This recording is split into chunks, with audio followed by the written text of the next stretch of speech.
Welcome everybody to the webinar to provide information on constructed IDs. This is one of the events that we plan during the planning for the implementation and also communication. And again, this is just to inform all the sectors about the constructed IDs. So what I want to do first is talk about the structure of the presentation, where we would like to talk about the objective, now the policy that regulates the constructed IDs project, let's say, then the methodology that has been used, right, for the discovery and also for the constructed ID, some rules, standard, and also how we can handle the foreign pedigree, and also about the notification. Another important topic is what is the impact that this has on the evaluation. And of course, at the end, we would like to provide a summary and also a Q&A session. As you can see, right, we're gonna collect all the questions from you guys on the chat. You can put there, and at the end of the session, we would like to answer most of them, right? If we don't have, let's say, immediately the answer, we would like to connect and then to collect them, and then add also to the Q&A list that we already have. So let's start with the objective, right, of this webinar. We would like to share all the details around these new procedures that is, like the policy say, of adding genomically discovered maternal grandsire and also maternal great-grandsire to the pedigree. We want to share and provide all information so all stakeholders and every people that is involved in that can handle and incorporate these constructed IDs into their internal process, and mainly develop a good communication for customers, right, about this very important project. Of course, disseminating information is going to facilitate the implementation, right, recognition and adoption of this constructed ID across the whole industry. And that should be very well explained so they can accept them more easily. And of course, we want to hear from you, right? Also, what are your concerns and have feedback for this project. And at the end, we would like to answer a question and hear about your concern, as I already said at the beginning. So talking about the policy, right? The policy that regulates this is we call the adding genomically discovered maternal grandsire and maternal great-grandsire to pedigree. Initially, we present this policy to the board, and it has been approved in August 2021. Right? After that, it has been approved. We develop the plan for implementation. Right? Internal discussion happens, and we develop a plan and a communication that we again present to the board, and that has been approved last December, right? December 2022. If you want to have any detail or you want to read the policy, is on our Redmine website, and you can use the link that is here displayed to access the policy. So let's talk about the methodology. How are we going to do this, right? So we have a software that is called FixVec F90, right? That use the haplotypes, right? And what are haplotypes is a set of variants, right? That normally are inherited together from one animal to their progeny, right? So what we try to, uh, what we do is really take advantage of that characteristic, right? And try to trace, right, the haplotype that is in the animal with their maternal ancestor. So in this case, you can see all these brown segments, and of course, coming from the MGS. And the other thing is also that we can extend that to the maternal great grandfather. Right? This has been also already published by uh, Olman Raden in 2013. And also, if you would like to see more detail, the paper can be accessed using the link that we display here in the page. So that's basically what is the technology that we are using to discover the, the ancestor of the animal. So what we are when we are talking about constructed dam, right? What it really does, what happened is when we constructed a dam or a maternal grand ID, this allow us to link the base animal of the calf, in this case, to the maternal grandsire, right? And we need really the constructed dam to do that. And that is extended also to the maternal great grandsire. So we also need the maternal the constructed maternal grand dam ID. So really the purpose of this is linking the base animal with the maternal ancestor for that animal. So how are we going to fill the pedigree? Of course, we want to just not create directly a constructed dam. We want to first check if that true dam exists, right? And if this can be discovered on the same herd. For that, we match birth and fresh days. And only if we discover one dam that is no ambiguous, we're going to, let's say, fill, right? So already discovered we already discovered and at 400,000 MGS and MDGS that really whose dam ID and maternal grand ID were reported or really exist, right? So they are true animals. And what are the ancestors that we're going to fill to the pedigree? We're going to add to the pedigree dams, right? And how we gonna do that? Because we're gonna discover by sire, then also the service sire, the herd, and the calving day. We also gonna add sires discovered by the maternal grandsire of the progeny, right? So we're gonna add that sire also. And then we also gonna add a maternal grandsire and maternal great grandsire using the previously mentioned constructed dam and maternal constructed maternal grand dam. So what is a constructed dam? Really, this is an example. A constructed dam consists of a two-letter breed code. This breed is based on the ancestor breed because this is a bare determination of the best estimate of the breed of the animal. Then it has a three-letter country code that in this case always going to be USA because only we are creating those. Then we're going to have the relationship, let's say the dam or the maternal grandsire dam.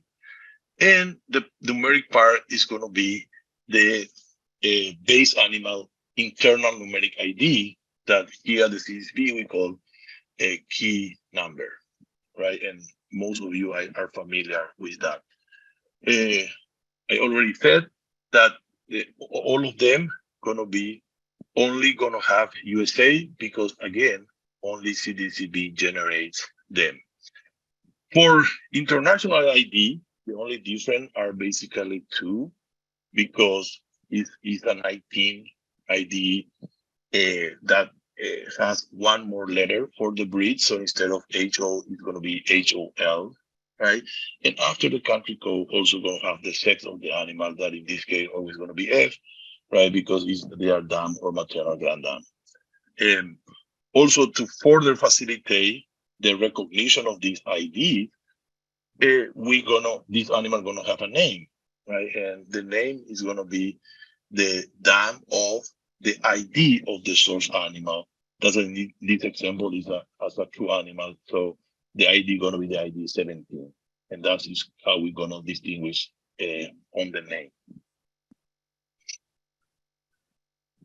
What are the standards that we would like to observe, right? And the constructed IDs, we want them to be unique, right?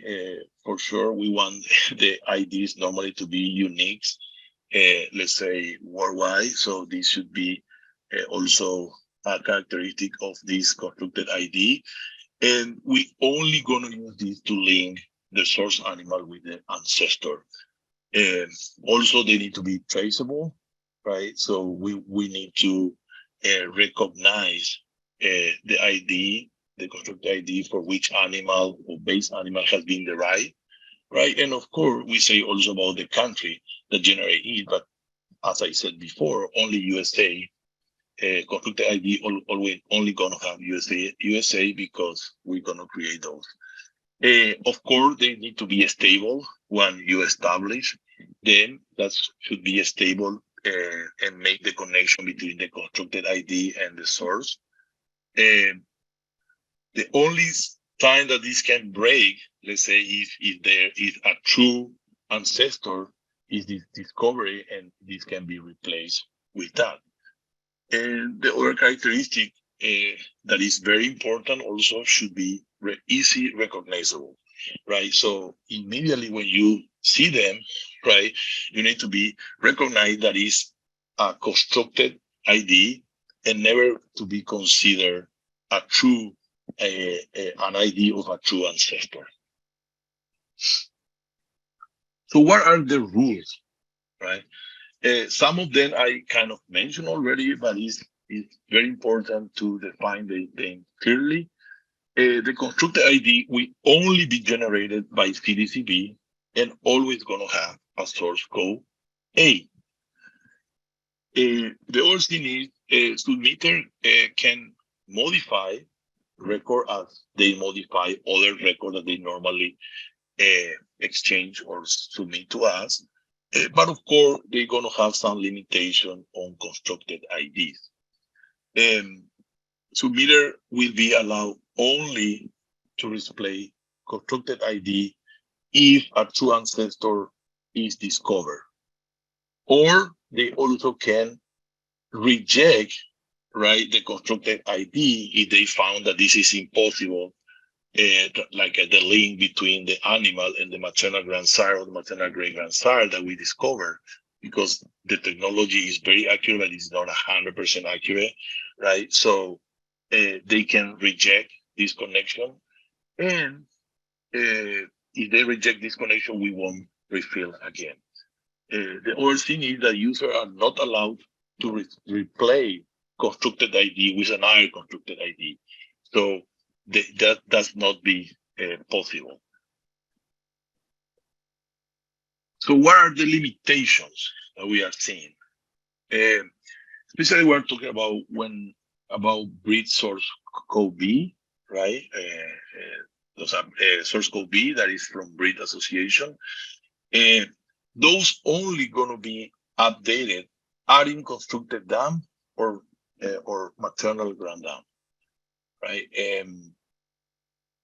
Because and we decide that because they are easily recognizable, not the one that are discovering. We don't want to be responsible for, let's say, modifying source code B pedigree without really allowing the intervention of the breed association. Only we're gonna fill the constructed dam and the constructed maternal grand dam. The other thing is we're gonna make the updates only 3 days after the notification, right? So when that happens, they're gonna have time to update the pedigrees, right? If they have any communication, they receive any communication from the field. So with this, we are trying to avoid just directly creating a constructed DAM ID and then identify that true animal exists. And as I mentioned also earlier, the last thing is that if a parent is deleted, we won't refill again with that parent. Talking about also foreign pedigree, as you also may know, we exchange a lot of pedigree with the UK, Australia, Italy, Switzerland, and Germany. This exchange of pedigree we use also to fill in only missing pedigree. But of course, we don't store previously deleted dams or discovered maternal grandsire. So we want, if there is a true ancestor that we can detect in those exchange, we prefer to have those right before applying the constructed dam. So we first gonna apply the foreign data and then use the constructed ID for remaining updates, if that is the case. So next, I want to kind of just show some diagrams, right, to see the possible cases that we are filling the pedigrees. In this case, we have the dam is known, right? The star is unknown, and we just discover the MGS and we store that as a star of the dam, right? That's the first case, straightforward. And then also we want to extend this to one more generation. When the maternal grand dam is known, we discover the maternal great grand star, and we add also at the start of the maternal grand dam, right? So this is an extension because we were doing also the previous case, but now we, in last year, we are also extending this capability. When the dam is unknown, right, we establish the relationship with the base animal with the maternal grandsire genomically, right? Then what we do, just instead of constructing the dam directly, we interrogate our database and try to see if we can identify a true animal based on her star and calving day. And if we detect one of the animal, we inform them as a discover so the animal can be filled, right? And the last situation is when the dam is also unknown. We identify the relationship with the maternal grandsire genomically. We interrogate the database, but we cannot find any animal. So in that case, the only way that we can link the animal with the maternal grandsire is through constructing a dam, right? So that is how we link the animal with the maternal ancestor. So after that, of course, we need to report those to our collaborator or people that exchange data with us. So how we're gonna do that is we're gonna create format once a pedigree record that have additional fields, right? And these additional fields gonna indicate the genotype animal whose ancestor has been added to the pedigree. We are also planning to send these to breed association and DRPCs because we want to keep the pedigree across the whole industry in sync, right? And that is kind of the idea, that because we want to share also, then especially with breed association and DRPC, so they can update their database, so they can agree with what we have. And another question that a lot of people as themselves is about the impact that this is going to have in evaluation. For that, we have also a policy that for any implementation that we have, we need to have a full test run. And that is something that we did in November 2022 for traditional and genomics to assess the impact of this full implementation of the discovery pedigree. However, I need to say that this will not happen right as one. For this one, for the test, we kind of, let's say you can see the whole implementation, but you won't see that it immediately on the test database. This is going to be gradually, and that's maybe can take months because we have some limitation that I'm going to mention also later. So what we saw for AI bulls, right, is they are nearly no impact, right? Because of course there were some just marginal variation on some bulls that having adding a lot of data, right? Because AI bulls, their pedigree most of the time is very complete because they are not nearly no impact on those. For animal that's adding a lot of pedigrees, let's say, or adding pedigrees, there was a variable impact. And that, of course, this depends on the type of pedigree chain and also the discover MGS or MTGS. What we do really see is the large increase in reliability, and that is something positive because that's saying that we are having better prediction for those animals because they have a more complete pedigree. The other thing that we need to mention is that the first study that has been done was, let's say, a long time ago for a Nani et al. And the result that we found are aligned with the result that they found. The only thing is that because it was, let's say, like a long time ago, we have 3 more times animal to be added to the pedigree that was at the time of that study. So what are the key points that we need to consider about this change? I think that this change, again, is a very good example of demonstration that the US have a leadership, right, and the genotyping technologies and also the genomic discovery. The other thing that we need to be aware is something that I briefly mentioned before. This won't happen at once.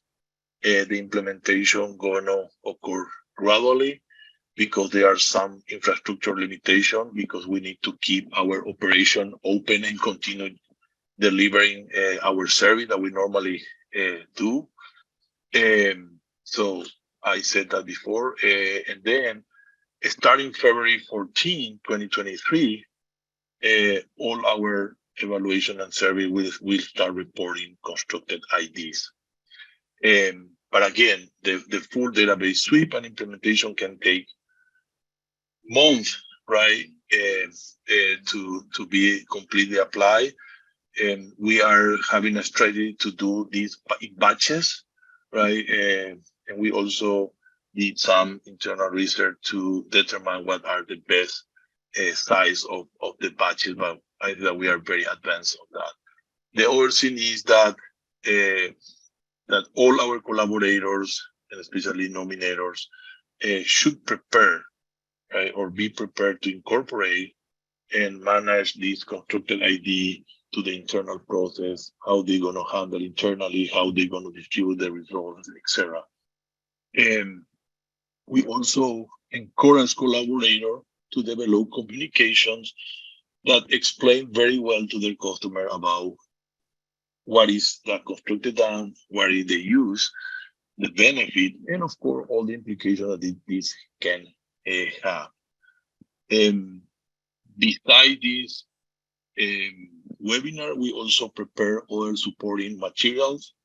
We prepare an article that's going to be distributed, that is already put on the website, and also a frequent asked questions list to support this last topic that I was saying, to collaborate, to develop communication for their customers. So in summary, what we can say is that a complete pedigree can ensure accuracy and consistent of genomic and pedigree data. Also that if we link animal that previously has been disconnected, we improve the genetic and genomic estimation that is finally have a benefit for the whole U.S. industry. We also can identify errors, right, from the pedigree, and then if we resolve those, we're gonna have more information to make better mating decisions. Also that real animals ID are always preferred over constructed IDs. We only gonna generate constructed IDs if there is no way that we can identify a real animal as an ancestor of that animal. And the last thing is that pedigree provider have the option to always remove or reject the discovered relationship. So with that, I just want to thank you for participating in this webinar, and I would like to open the Q&A session. So I don't see any open question or in the chat. If you can type your questions in the chat, I have here Ezekiel and also George with me. So they are very involved, especially Ezekiel on the evaluation part, and George, let's say, kind of in the implementation and the creation of this procedure. So please make any questions. Jose, there is a question in the QA. Yeah, now I see. Okay. So there is one question that I say, so I am understanding that this is okay for us to share the constructed dam with customer. Is this correct? Yes, this is correct. You can share with them. We are totally transparent with that. We have no problem. But the decision of sharing or not with your customer is depends on you.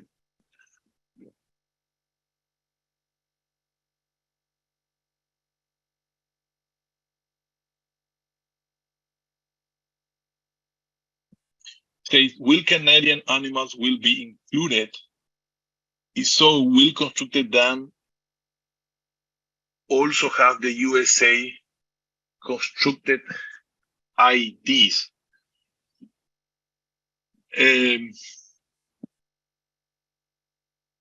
George, you want to say something? Okay. Yeah, of course. If they are and we detect, if we identify a relationship we're gonna create, but the constructed dam always gonna have a USA ID, a USA country code, right? Because only we're gonna create those, and it's gonna be easily recognized. I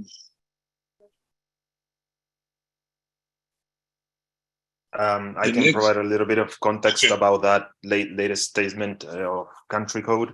The idea, we tried to contact and to go through the proper channels and contact the international community in order to establish an international standard for these IDs, because there is none. Unfortunately, that was not possible in the time frame that we needed to implement this.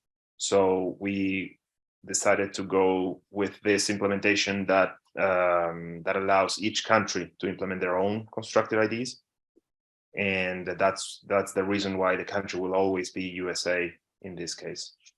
That's the whole reason. It's not because we expect that animal to be USA, but is the country of origin of that constructed ID. I have another question, but then the person answered by himself.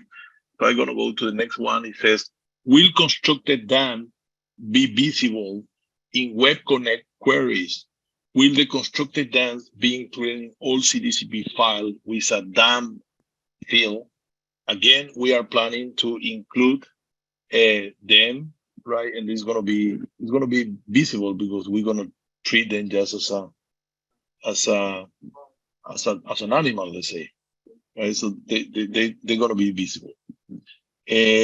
Another question: what is the largest impact you found on, say, net merit in young Holstein bulls, both on PTA and reliability? These I'm gonna pass to you, Ezequiel, if you have something very specific. Yeah, I don't remember off the top of my head. The general impact was negligible. The only animals that had an impact, a visible impact, to be honest, I was expecting some impact on some of the, especially the younger animals that had lower number of daughters, simply because they were adding a little bit more of information in their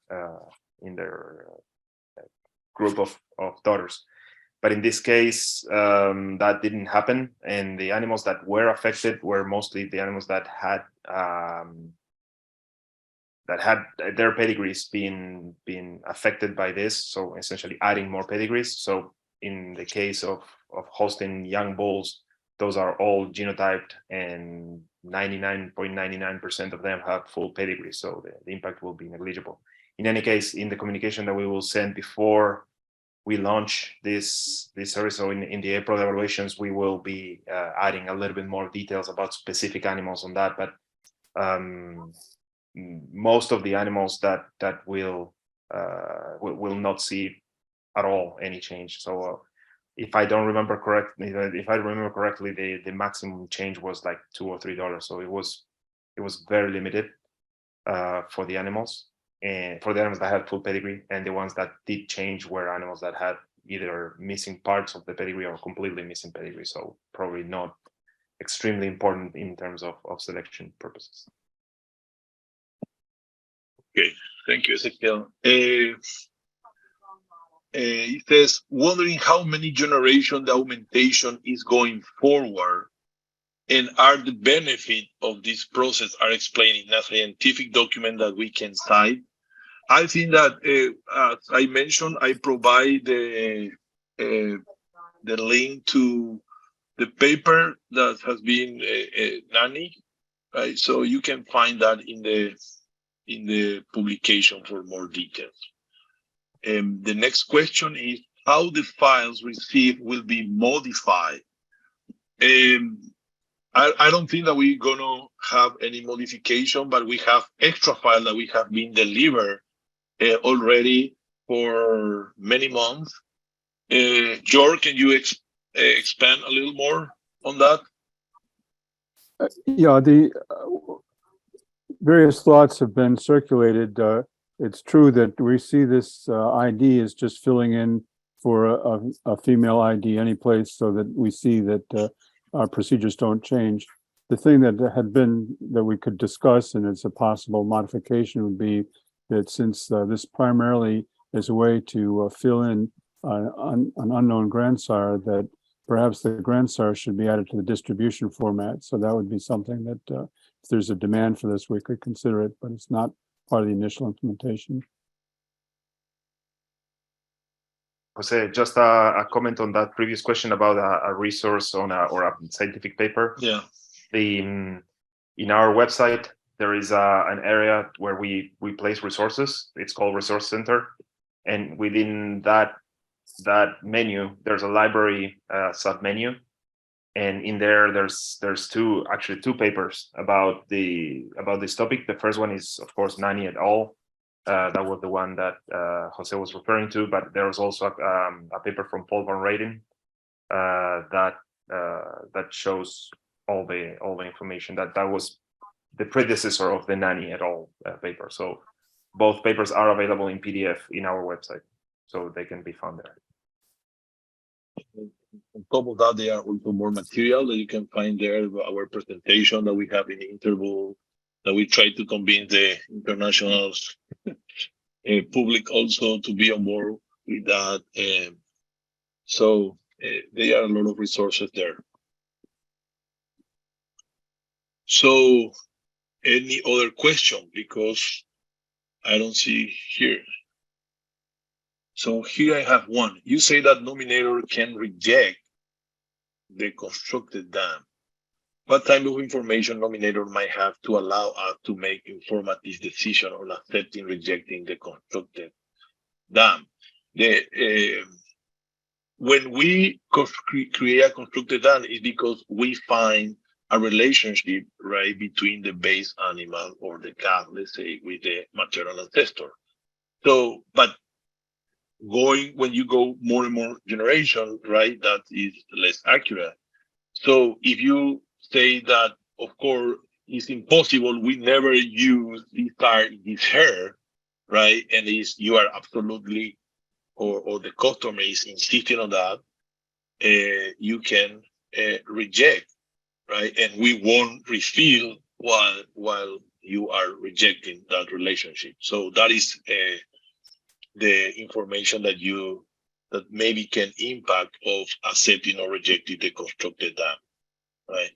Yeah, I would say that we're most likely to be incorrect if the true maternal grandsire has never been genotyped, because of course we can't find him if we don't know him, and he possibly would have a brother or some other close relative that would sort of spoof the system, making him think that it would qualify. So that's why, as we say, this is not 100% project.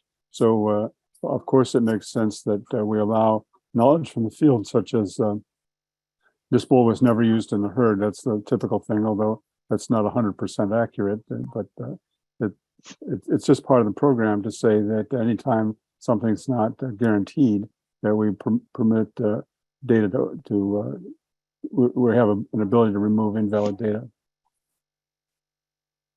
So the next one that I have is, will the constructed ID be in the parentage file? We are including them on the PBR now, right, George? Yeah, it goes back to from our perspective, once we've put these IDs into the system, unless we've done something special to suppress them, they will show up any place the normal ID would show up. ID will show up.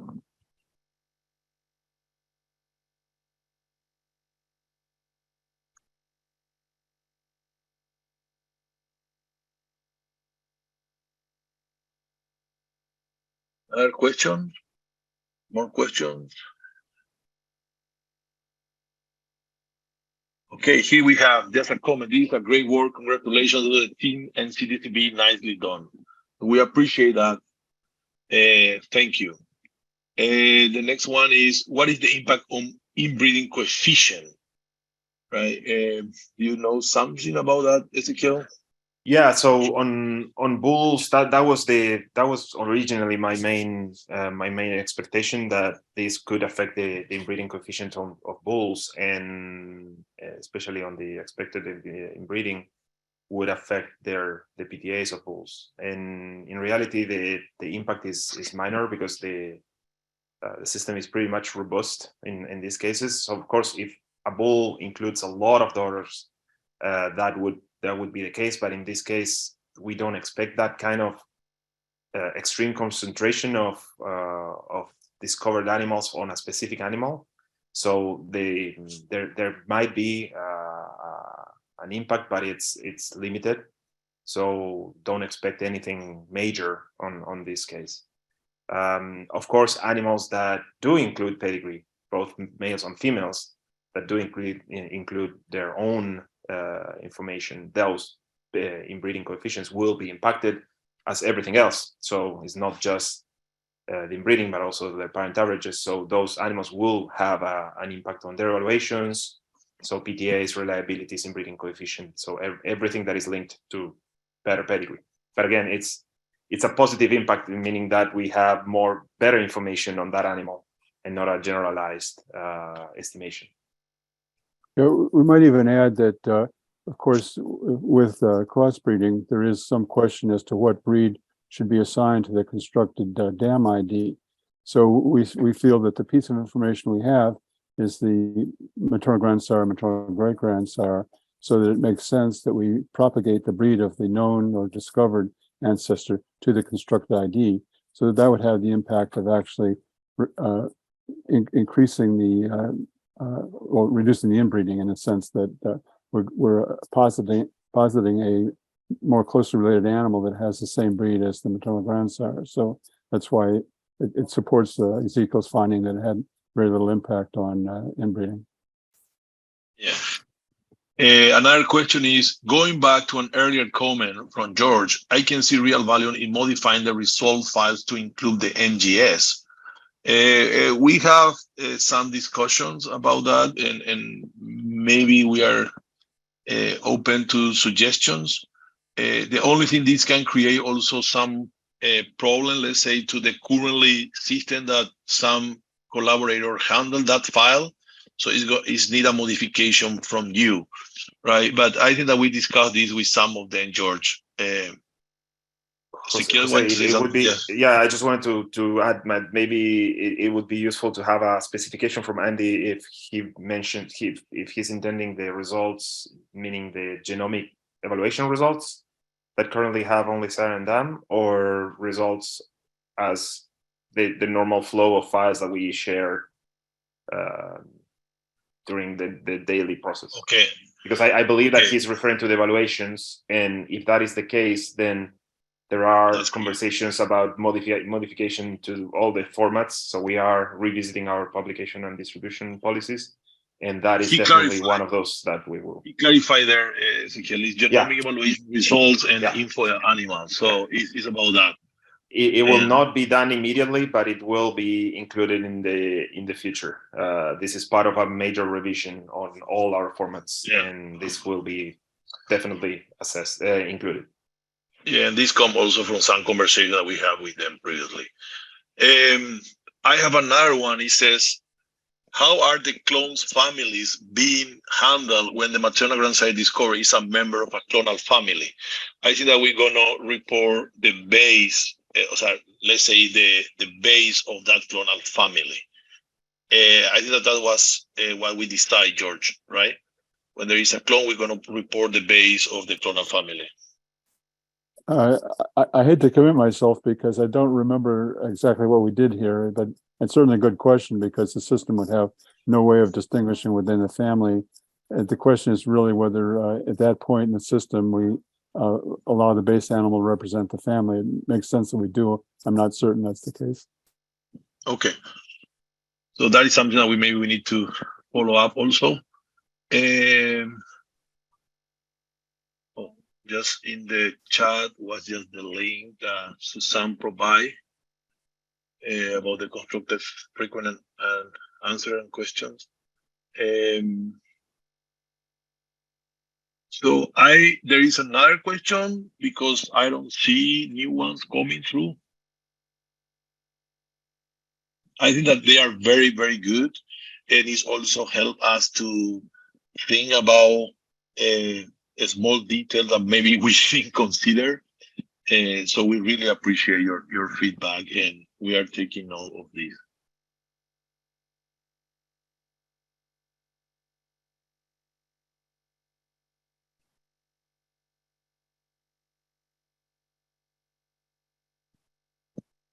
So if there are no extra question or more question, I would like to thanks everybody for your participation. Okay, let me see here. There is one that is so you just say verification code 3 on format 1 with blank dam to reject constructed dam. Okay, that is just the way to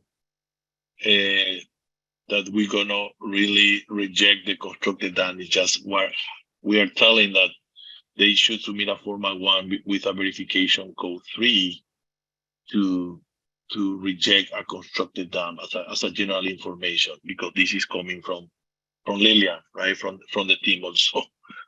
So okay, I don't see any more question coming through. So with that, I want to thank you everybody for participating with this. If you have any other question or concern, please email us. We prefer always red mine tickets because that is easy for us to track them. but for sure, we're going to be in contact. Thank you again, and see you around.